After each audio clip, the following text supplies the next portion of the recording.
વલસાડના એક પ્રગતિશીલ ખેડૂતે કમાલ કરી દીધી.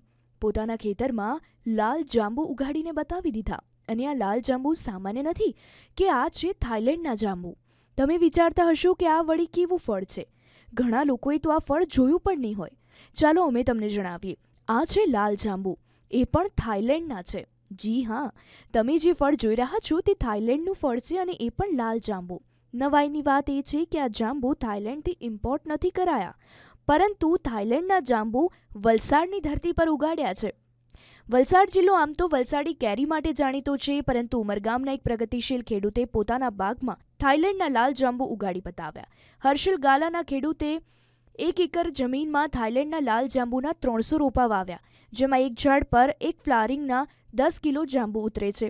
આખી સિઝનમાં 6 જેટલા ફ્લાવરિંગ આવે છે અને ખેડૂતને 1 કિલો જાંબુનો ભાવ 80 થી 100 રૂપિયા મળે છે. તો આપણે અહીંયા જાંબુ તો ઘણા થાય છે, એવું નથી કે આપણા માટે નવો પાક છે. વલસાડ જિલ્લાના એક કોર ક્રોપમાંથી છે, પણ કમર્શિયલ ફાર્મિંગ નથી. દરેક ખેડૂતને ત્યાં અથવા 10-12 ઝાડ આજુબાજુ લગાડેલા હોય અને દેશી નાના જાંબુ હોય છે.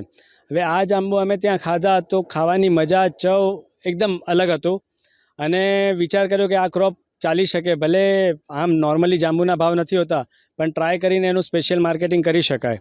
નસીબ પાછા આવ્યા અને અમને એક નર્સરીમાં આના રોપા મળી ગયા નજીકમાં જ, મહારાષ્ટ્રના શરૂઆતમાં.